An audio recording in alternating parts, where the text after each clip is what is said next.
इस कंपनी में अगर हम रेवेन्यू और प्रॉफिट के ऊपर नजर डालें तो हमें एक चीज समझ में आ रही है, यानी कि 2018 से लेकर 2021 तक का डेटा हमारे सामने इस वक्त है। और जो बड़े बड़े बार आपको दिख रहे हैं, this one, all these are revenue, यानी कि हमें क्लियरली यहां से बता रहा है कि कंपनी में जो रेवेन्यू है वो तो बढ़ रहा है, जो अच्छी बात है। लेकिन जैसे ही हमारी ये नजर जाती है छोटे बार्स के ऊपर, यानी कि इनके ये जो इसके प्रॉफिट है ये हमें उस तरह से बढ़ते हुए नजर नहीं आ रहे, उस तरह से एक्सपोनेंशियल ग्रोथ इनमें दिख नहीं रही है। तो ऐसा क्या है, इस चैनल पर अगर रेगुलर बेसिस पे जुड़े हैं ना, तो हम कई दफा इस चीज को डिस्कस कर चुके हैं कि अगर कंपनी का रेवेन्यू बढ़ रहा है और प्रॉफिट उस तरह से नहीं बढ़ रहा है तो इसके मेजर एक या दो ही रीजन हो सकते हैं। आई एम श्योर आप इस चीज को गेस कर पाए होंगे किस चीज की हम बात करें, लेकिन उसके ऊपर हम डिटेल में बात तो करेंगे। यहां हम प्रॉफिट एंड लॉस की बात कर रहे हैं या फिर रेवेन्यू एंड इसकी बात कर रहे हैं प्रॉफिट की, तो एक बार ये देख लेते हैं Q4 में इस कंपनी ने किस तरह से रिजल्ट पोस्ट किए हैं। यूं तो कोविड की वजह से पूरी इकोनॉमी, ग्लोबल इकोनॉमी सभी इफेक्ट हुए हैं, ये तो हम सभी ने देखा। कुछ सेक्टर, कुछ शेयर और भी ज्यादा इफेक्ट हुए, ये तो हमने देखा। लेकिन हमारे लिए एक और चीज इंपॉर्टेंट हो जाता है कि इफेक्ट तो हुआ, लेकिन कौन सेक्टर, कौन शेयर कितना जल्दी रिकवर कर पाता है वो भी हमारे लिए इंपॉर्टेंट हो जाता है। यहां अगर उसकी सेल्स की बात करें इस कंपनी के, यानी पिछले साल मार्च 2020 से और इस साल की बात करें तो उसमें सेल्स की 45.53 की जंप आई, जो आप कह सकते हैं बहुत ही शानदार है ये। और वहीं बात करें क्वार्टरली नेट प्रॉफिट की, यानी पिछले मार्च 2020 में और इस बार के मार्च 21 में, यहां से अगर नेट प्रॉफिट देखेंगे तो आपको यहां पे हैरानी होगी, 194, यानी ऑलमोस्ट यहां से डबल से भी ज्यादा हो चुका है। आपको यहां चीजें क्लियरली समझ में आ रही है, यानी कंपनी ने सेल और प्रॉफिट तो अच्छा पोस्ट किया। इबिडा की बात करें वो भी आपको अच्छा 29.5 के आसपास दिख रहा है। उस सब के बाद अगर ये नेट प्रॉफिट बड़ा है, चीजें बड़ी हैं, तो हमें डेफिनेटली ईपीएस भी फ्लक्चुएट होगा। जो ईपीएस था पिछले मार्च 20 में 12 के आसपास, जो कि कम था, और इस बार हो चुका है आपको 37 के आसपास, यानी कि इसमें क्लियरली हमें एक अच्छी खासी यहां से रिकवरी दिख रही है। हमने रेवेन्यू और प्रॉफिट के बीच में डिफरेंस देखा, हमने Q4 के रिजल्ट के बाद वो भी देखे, नंबर्स एंड सेल्स, हमने ईपीएस भी देखा, शानदार है। लेकिन बाकी चीजें देखें जो हमें वो बार नहीं बता पा रहे थे, वो यहां हमें समझ में आ जाएगा। यानी कंपनी के टोटल डेट आपको दिख रहा है, अच्छा डेट है, आप इसे कह सकते हो। ये छोटा है नहीं है, वो हमें डेट टू इक्विटी रेशियो में समझ आ जाएगा। लेकिन दूसरी बात जो हमारे इंपॉर्टेंट, कैश फ्लो पर शेयर कितना आ रहा है, यानी कैश फ्लो तो आ रहा है, वो भी पॉजिटिव में आ रहा है, अच्छी बात है। लेकिन फ्री कैश फ्लो कितना हो जा रहा है, यानी कंपनी के पास जितना पैसा है उसको सारे खर्चे देने के बाद कितना बच पा रहा है एज ऑफ नाउ, वो आपको नेगेटिव में नजर आ रहा है। यानी कि इस तरह से हमें चीजें समझ में आती है। जब ये दो चीजें हो जाती है और ये जब चीजें, ये सबसे बड़ा होता है फैक्टर, तो फिर क्या होता है, कंपनी का चाहे कितना रेवेन्यू आ जाए, कंपनी के चाहे रेवेन्यू आए ही ना, हमें कंपनी को टोटल डेट तो देना ही पड़ेगा, और डेट पर जो इंटरेस्ट है वो तो पे करना ही पड़ता है। तो इसीलिए फिर चाहे वो कंपनी हो या पर्सनल, अगर जिन भी लोगों के कोविड में जॉब थी या फिर जॉब कर रहे थे कोविड से प्री कोविड, और उनके साथ अब इस टाइम कुछ बुरा हुआ है और उन्होंने प्री लोन लिया था, तो इसके ऊपर वो चीज को रिलेट कर पा रहे हैं। फिर चाहे हमारी इनकम आए ना आए, रेगुलर बेसिस पे हमें पे करना ही होता है, क्योंकि इसी तरह से कंपनी के साथ भी होता है। इसीलिए जो हमें बाहर थे वो हमें ये बता रहे थे कि रेवेन्यू तो आ रहा है, लेकिन जो प्रॉफिट है, शुद्ध मुनाफा है, वो कंपनी में काफी कम बच रहा है। उसके बाद भी कैश फ्लो भी आ रहा है, लेकिन फ्री कैश फ्लो नहीं आ रहा है। फ्री कैश फ्लो नहीं आ रहा तो थोड़ा सा कंपनी को प्रॉब्लम हो जाती है। आई होप यहां पे आप कुछ समझ पा रहे होंगे। उन रेशियो के बाद हमारे लिए इंपॉर्टेंट था सेल्स ग्रोथ, यानी किस तरह से कंपनी की सेल्स ग्रोथ बढ़ रही है। 5 साल और 3 साल में आपको यहां पे दिख रहा होगा कि कोई ऐसे बहुत बड़े एक्सपोनेंशियल ग्रोथ यहां पे दिख नहीं रही लॉन्ग टाइम में भी, ना ही 5 साल में, ना ही 3 साल में। इस चैनल पे हमने ऐसे ऐसे शेयर को डिस्कस किया है जो कि हम सभी के वॉच लिस्ट पे होना ही चाहिए, वो आप चाहे तो चेकआउट कर सकते हैं। जैसे कि हमने रिसेंट में बनाया था दीपक नाइट्रेट और नवीन फ्लोरिन का, अगर आपने चेकआउट नहीं किया तो प्लीज उसको देख लीजिए। डिविस लैब का भी पोस्ट किया है कल रिजल्ट के बाद। इसमें आप देखोगे सेल्स ग्रोथ, और पिछले 1 साल में तो नेगेटिव है, उस साल को तो हम छोड़ देते हैं, वो तो साल ही अलग ही था। उसके बाद जो हमारे लिए इंपॉर्टेंट होता था प्रॉफिट ग्रोथ, किस तरह से कंपनी का प्रॉफिट ग्रोथ लॉन्ग टर्म में है, वो भी आप देख सकते हो किस तरह से डिक्रीज हो रहा है। यहाँ पे 5 साल में, 3 साल में, 1 साल में कंपनी की जो प्रॉफिट ग्रोथ है वो भी आपको नेगेटिव में ही दिख रही है। ग्राफ जो आपको बता रहा है वो भी स्लाइटली नीचे को ही आ रहा है। उसके बाद आरओई यानी रिटर्न ऑन इक्विटी, यहां पर भी देखोगे 5 साल पहले कभी मिनिमम कैटेगरी के आसपास मैच करता था 14 के आसपास, अभी देखोगे 1 साल तो यहां भी आपको एक डिप नजर आ रही है। वहीं बात करें आरओसी, 5 साल 3 साल में तो आप इसे तब भी ओके कैटेगरी में रख सकते हो, लेकिन इस बार भी अभी भी 1 साल में काफी कम है। तो इस तरह से हमने चीजों को देखा, और बाकी जो डेट था वो इस फॉर्म में अगर हम देखें 0.50 से ऊपर जाने लग चुका है, यानी कि जो एक डेंजर लाइन शुरू हो जाती है जहां से वहां एक, यहां उस वक्त वहां इतना डेट कंपनी के ऊपर एज ऑफ नाउ है। अब बात करते हैं कंपनी जिस सेक्टर को बिलोंग करती है वो सेक्टर ही नहीं, ऐसा नहीं है कि शेयर में ही कुछ ऐसा, ऑल्दो उस सेक्टर में स्लो डाउन हमने काफी टाइम से देखा है नहीं। ऑटोमोबाइल सेक्टर की हम बात कर रहे हैं, ये कंपनी जो सीएट की हम बात कर रहे हैं ये भी उसी सेक्टर में ही काम करती है, मेनली टायर के बिजनेसेस में। तो उस तरह से अगर उस सेक्टर में स्लो डाउन रहता है तो डेफिनेटली उस सेक्टर के जितने कंपोनेंट बनाने वाले चीजें होते हैं या फिर उस सेक्टर के रिलेटेड जितने भी शेयर होते हैं, कंपनीज होते हैं, उन्हें भी इफेक्ट पड़ता है। कुछ उसका भी एक रीजन रहा है। जरा सा और कंपनी के बारे में जानने की कोशिश करें। कंपनी जो फॉर्म हुई थी 1958 की कंपनी है, यानी कोई नई कंपनी नहीं है जैसा कि हम सभी जानते हैं। इसके करंट मैनेजिंग डायरेक्टर की बात करें श्री अनंत गोयंका जी हैं और अभी जिस नाम से मार्केट में लिस्टेड है आप इसे जानोगे सीएट के नाम से। थोड़ी और डिटेल में जाएं, जैसा कि हम जानते हैं ये एक लीडिंग, आप इसे कह सकते हैं एक अच्छी एक फास्ट ग्रोइंग कंपनी है। किस सेक्टर में, जैसे कि जानते हैं मैन्युफैक्चरिंग एंड ये करती जो ऑटोमोबाइल के टायर्स होते हैं, ट्यूब्स होते हैं, फ्लैप्स होते हैं, ये सब बनाती है। लेकिन सिर्फ किसी एक ही पर्टिकुलर रेंज के लिए नहीं बनाती, इनके जो बिजनेस वर्टिकल थोड़ा सा डाइवर्सिफाइड जरूर है, जो एक अच्छी बात है। जैसे कि ये लाइट, यहाँ पे आप देख लाइट कमर्शियल व्हीकल के लिए भी बनाते हैं एंड उसके बाद मोटरसाइकिल के लिए, स्कूटर्स के लिए, कार के लिए भी बनाते हैं, फार्म व्हीकल्स के लिए एंड उनके लिए भी बनाते हैं, ऑफ द रोड या स्पेशलिटी व्हीकल एंड ट्रक, यानी सारे के सारे जितने भी हैं इनका एक अच्छा खासा यहां से आप कहते हैं डाइवर्सिफाइड पोर्टफोलियो है या फिर प्रोडक्ट रेंज है। वही अगर बात करें एक आखिरी लाइन जो it has capacity to produce approximate 95,000 tyre per day. तो ये हमारे लिए एक पॉजिटिव साइन हो जाता है कि कंपनी में कैपेसिटी किस तरह से यहाँ पे, यानी 95,000 की कैपेसिटी पर डे ये ये प्रोड्यूस कर पाते हैं। हमने रेशियोज के फॉर्म में जरूर देखा, लेकिन 2018 से लेकर 2021 के इसके बैलेंस शीट के ऊपर नजर डालें तब आपको चीजें थोड़ी और भी डीप में समझ आएंगी, यानी किस तरह से इस कंपनी में काम होता हुआ हमें नजर आ रहा है। सेल्स के नंबर आप यहां देख सकते हो। सेल्स तो हमें देखा है कि सेल तो बढ़ रही है, लेकिन हम अगर सिर्फ इसकी बात करें नेट प्रॉफिट के, जो हमारे आखिर इंपॉर्टेंट हो जाता है, तो आप देखोगे 238, उसके बाद 252 अगले साल, यानी इतनी बड़ी जंप नहीं है, पॉजिटिव में जरूर। उसके बाद 231, यानी फिर से एक डिप आया, उसके बाद 432, यानी इस साल हमें दिख रहा है यहाँ पे ये जो 432 है 2021 का डेटा है, यानी 2021 में जो हमने डेटा भी देखा है एक साल का, उसमें काफी अच्छी जंप यहाँ पे नजर आ रही है। प्लस अब अगर 2021 का है तो जो कोविड की वजह से किस तरह से फ्लैक्चुएट हुए हैं नंबर, किस तरह से रिकवरी आई है ये नहीं आई, उसको अगर देखें तो पिछले सारे क्वार्टर आपके सामने है, यानी जून क्वार्टर से लेकर अभी तक का।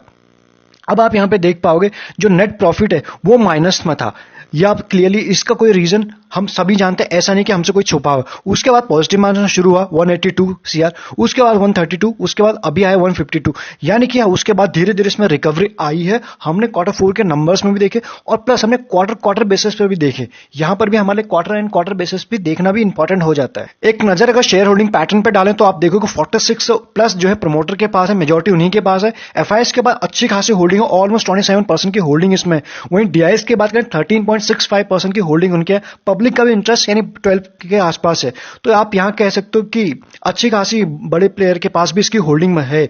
वहीं बात करें प्लेज, किसी टाइप का कोई प्लेज बिल्कुल भी नहीं है, यानी 21 में अभी तक तो कोई भी कंपनी के ने जो अपने शेयर है वो प्लेज नहीं रखे हैं।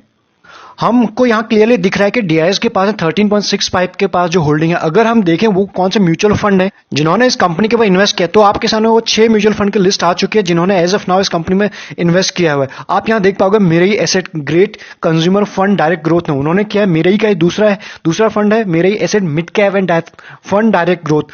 उसके बाद आप देख सकते हो प्रिंसिपल मल्टी कैप, उसके बाद मिरई एसेट का थर्ड है, मिरई का चौथा मिरई एसेट टैक्स सेवर, और उसके बाद टाटा इक्विटी पी, यानी कि मिरई के आपको इसमें काफी सारा इंटरेस्ट दिख रहा है। ये वो 6 फंड है और कितना इन्होंने इन्वेस्ट किया वो आपके सामने भी यहाँ पे दिख रहा है। ये तो हमने शेयर होल्डिंग पैटर्न देख लिया ओवरऑल हमें अभी क्या दिख रहा है, लेकिन हम जरा सा 2020 में देखें या फिर 21 में क्या चल रहा है क्वार्टर एंड क्वार्टर बेसिस, किसने खरीदा किसने बेचा, अगर उसके ऊपर नजर डालें, यानी कि प्रमोटर ने इंटैक्ट रखे हैं। एफआईएस के पास देखें 27, 26 वो भी इंटैक्ट है। वहीं बात करें डीआईएस के 9 से लेकर 13 हो चुके, यानी डीआईएस इस पे एज ऑफ नाउ बुलिश दिखाई दे रहे, तो इस चीज को भी हमें ध्यान में रखना होता है। वहीं अगर इसी के इसके पेयर के साथ कंपेयर करें तो हमें ब्रॉडर वे में चीजें और ज्यादा समझ में आएंगी। हमने अगर इसके साथ Balkrishna industry, MRF, Apollo tyre CEAT और जेके टायर के साथ कंपेयर करें कुछ रेशियोज के बेसिस, क्योंकि इंडिविजुअल रेशियोज तो हमने देख लिए, अगर बाकी के साथ करें तो शायद हम अच्छे से समझ पाएंगे। पी रेशियोज के हिसाब से पहले देखें, सबसे पहला फैक्टर जो निकल के आता है, यानी बालकृष्ण का एक बेहतरीन शेयर हम सभी जानते हैं 36 के आसपास का पी चल रहा है, वहीं एमआरएफ का 22 का, अपोलो टायर का 19 का और इसका 12 का, यानी पी रेशियो के हिसाब से ये दो कंपनी नीचे के जो सीएट एंड जेके टायर आपको थोड़ा चीप हिसाब से मिले, लेकिन पी ही ऐसा नहीं, कभी नहीं होता है कि सस्ता पी इज ऑलवेज गुड, महंगा पी इज ऑलवेज बैड, क्योंकि हमने देखा ग्रोथ जितनी भी कंपनीज होते हैं उनमें पी हमें जो मार्केट है प्रीमियम देने को भी रेडी होता है। वहीं बात करें दूसरा हमारे लिए होता है ईपीएस, भी उतना ही इंपॉर्टेंट होता है। अब यहां देखोगे बालकृष्ण का 59 का एंड उसके बाद अपोलो टायर का आप यहां देख सकते हो 11 का, और सीएट का आप देखोगे 102, और इसके बाद जेके टायर का आपको दिखेगा 10 के आसपास। ईपीएस के हिसाब से सब में से देखें तो हमें सीएट और एमआरएफ ही अच्छे लग रहे हैं, तो यहां पर भी अगर देखा जाए तो सीएट में एक तो हमें पी थोड़ा ठीक मिला था, ये ठीक कह सकते हो कम मिला था, वहीं बात करें ईपीएस भी इस कंपनी का ठीक है। अगले जो बात होती है हमारे लिए आरओई, वो कंपेयर करेंगे अगर हम सभी के साथ, तो आप यहां देखोगे बालकृष्ण का 19, उसके बाद 12, उसके बाद अपोलो का 6, इसका 9 एंड 11, यानी कि पीछे की 3 कंपनीज है इनका काफी कम है, लेकिन इन तीनों में भी आप ये कह सकते हो कि ओके की कैटेगरी में इसको रख सकते हैं। अगला जो हमारा था आरओसी, यानी कि बालकृष्ण का 19 एंड एमआरएफ का 12 और अपोलो का 7 और इसका 10, यानी कि इस हिसाब से अगर हम इसको देखे जाएं, ओवरऑल के हिसाब से देखा जाए तो यह कंपनी हम सभी ओके की कैटेगरी में आ जाती है। इससे पहले कि हम इसके चार्ट पे जंप करें, एक बार इसका रिटर्न प्रोफाइल देख लेते हैं, किस तरह से इस शेयर ने अपने शेयर होल्डर को रिटर्न बना के दिया। आप यहां देखोगे 3 साल में माइनस में दिए, 2 साल में 31% के और 1 ईयर में 70% के रिटर्न बना के दिए पिछले 1 साल में, और वहीं 6 मंथ में भी आपको कोई 14% के, रफली 15% के आसपास के रिटर्न दिए, बाकी 3 महीने और 1 महीने में आपको नेगेटिव ही रिटर्न दिए, यानी कि हमारे लिए एक अपॉर्चुनिटी, एक स्विंग ट्रेड की अपॉर्चुनिटी दिख रही है। कंपनी हमने देखा उतनी बुरी नहीं है, कंपनी हमें ओके की कैटेगरी में रख सकते हैं, हो सकता है आपकी कैटेगरी कुछ और हो, कंपनी को फिल्टर करने के लिए फॉर द लॉन्ग टर्म, जिसको आप बेस्ट कह सकते हो, क्योंकि बेस्ट एक गुड और उसके बाद ओके होता है जैसे हम जानते हैं। तो मेरे पैरामीटर के हिसाब से ये ओके पे आती है, बाकी 1 वीक पे भी आपको फ्लैट नजर आ रही, तो मुझे एक स्विंग ट्रेड की अपॉर्चुनिटी नजर आ रही है। वही अगर वैल्यूएशन तो हमने वहां कंपेयर करके तो देख लिया, इंडस्ट्री पी है 24 और इसका 12 के आसपास है, यानी यहां से भी हमें ठीक ठाक नजर आ रहा है। डिलीवरी की बात करें 39% की डिलीवरी हुई है आखिरी ट्रेडिंग सेशन में। डिविडेंड यील्ड 1+ है, जो एक पॉजिटिव बात हो जाती है हम सभी के लिए। ईपीएस हमने देखा एक बेहतरीन ईपीएस है इस कंपनी का। यहां तक हमने चीजें देख लिया, अभी देखते हैं हम चार्ट के ऊपर। चार्ट को हम डिस्कस करें, अगर आपके पास डीमेट अकाउंट या डिस्क्रिप्शन में लिंक है, आप फ्री में डीमेट अकाउंट ओपन करा सकते हैं और वहां से हमारे साथ भी प्राइवेट चैनल का पार्ट बन सकते हैं। इस वक्त आपके सामने सीएट का 1 डे का कैंडल ओपन है, आपको क्लियरली यहां देख पा रहे होंगे एक बुल रन आया था, ये आप कह सकते हैं यहां से एक अच्छा अपमूव आया था, वहां से कुछ प्रॉफिट बुकिंग जरूर आई है एक, और उसके बाद जो रिसेंट में शेयर ने जो सपोर्ट लेने की कोशिश कर रहा है, फिर ले रहा है यहां पर समहाउ अपने जो ब्लू लाइन है इसका 200 ईएमए है उसी के आसपास ले रहा है। वहां पे जब भी कोई भी शेयर डाउन ट्रेंड में हो, उसमें जब भी अपने 200 के सपोर्ट लेता है, एक स्ट्रॉन्ग कह सकते हैं, पॉजिटिव साइन कह सकते हैं। अब यहां से आप देख सकते हो काफी टाइम से ये जितने भी कैंडल आपको हर एक दिन की कैंडल है, अगर आप इस पिक्चर को देखोगे सिर्फ इतने को, इसमें काफी दिनों से कंसोलिडेशन चल रहा है, यानी एक ही प्राइस पे शेयर यहां पे एक ही प्राइस पे, यानी कभी बढ़ता है कभी अगले दिन फिर प्रॉफिट बुकिंग, ना ऊपर बढ़ रहा है ना नीचे बढ़ रहा है। ये हमें यहां से कुछ चीजें बता देता है। पहली चीज जो एक इंपॉर्टेंट सपोर्ट के आसपास है, दूसरी चीज जो यहां पे कि यहां से उसमें कुछ स्ट्रेंथ है, यहां से स्ट्रेंथ बनते हुए नजर आ रही है। जिस तरह से पहले यहां से प्रॉफिट बुकिंग आ रही है, हर कैंडल पे यहां से प्रॉफिट बुकिंग आ रही थी, अब यहां से वो गिरावट थमती हुई नजर आ रही है। तो ऐसे में जो हमारे लिए इंपॉर्टेंट हो जाता है, प्लस जो अपने रेड लाइन के आसपास है, जो पहले अभी हमने देखे थे इसको सस्टेन नहीं कर पाया था, वहीं से जब भी इसको टच कर रहा था वहीं से प्रॉफिट बुकिंग आ रही थी, अभी उसको क्रॉस करता हुआ जस्ट नजर आया, उसी के आसपास ही ट्रेड करता हुआ नजर आ रहा। अब यहां से हमारे देखने वाली इंपॉर्टेंट चीज ये है कि इसके ऊपर सस्टेन करता है या फिर नहीं करता है। एज ऑफ नाउ यहां पर लग रहा है कि सस्टेन कर सकता है, क्यों वो हम अगली स्लाइड पे देखेंगे, लेकिन यहां पर हम देखें अगर ये यहां से अपमूव की तरफ जाता है, क्योंकि इसमें रिस्क एंड रिवॉर्ड रेशियो जो काफी फेवरेबल नजर आ रहा है, तो सबसे पहला जो हमारा टारगेट समाव निकल के आ रहा है वो 1500 के लेवल के आसपास आ रहा है।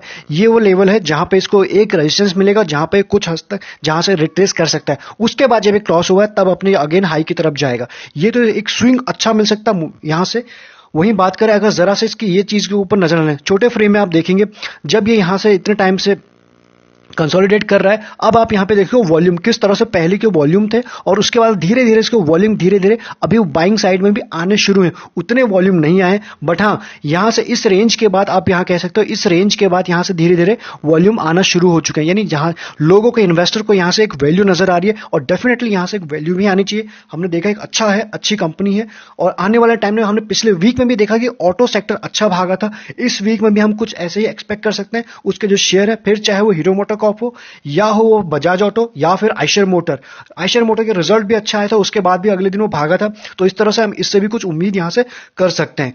चलिए, आपको ये वीडियो जरूर पसंद आया होगा। अगर यहां से जरा भी और नीचे आता है, आई एम श्योर अगर जरा नीचे आता है तो अगर आता है मार्केट में कुछ ऐसा आता है तो डेफिनेटली कि ये भी शेयर नीचे ही आएगा और इसके जो सपोर्ट निकल के आ रहा है, जो रीसेंट के इसके लोज है जहां ये बार बार टेस्ट कर रहा है वो, अदरवाइज के लिए स्ट्रॉन्ग सपोर्ट तो नीचे ओपन है ही, जो इसका 200 डे का ईएमए है जो रफली निकल के आ रहा है 1230 1235 के अराउंड, ये एक इंपॉर्टेंट सपोर्ट का काम करेगा। अब आपको क्या करना है, या तो आप इसको वैल्यू बाइंग की तरह से यहां से धीरे धीरे इसमें इन्वेस्ट कर सकते हो, अदरवाइज आप ब्रेकआउट प्लेयर, आप चाहे तो ब्रेकआउट का वेट कर सकते हैं, चाहे तो इस यहां पे एक कैंडल बनने दे सकते हैं, या फिर इस रेजिस्टेंस को जिसका ग्रीन एंड येलो लाइन है यानी 50 और 100 डे ईएमए उसको ब्रेक करने का वेट कर सकते हो। किस तरह से आपको प्ले करना है ये हमारी ट्रेडिंग स्टाइल के ऊपर जो होता है काम करता है, उसी हिसाब से हम इसको ले सकते हैं क्योंकि हर आदमी की अलग अलग ट्रेडिंग स्टाइल होती है। अगर ये वीडियो पसंद आता है तो लाइक और सब्सक्राइब करे बिना नहीं जाइए क्योंकि आपका एक लाइक हमारे लिए काफी इंपॉर्टेंट होता है, रियली हमारे लिए रियली मैटर करता है कि आपने लाइक किया है। अदरवाइज मिलेंगे नेक्स्ट वीडियो में एक नए शेयर के फंडामेंटल के साथ, तब तक के लिए थैंक यू सो मच।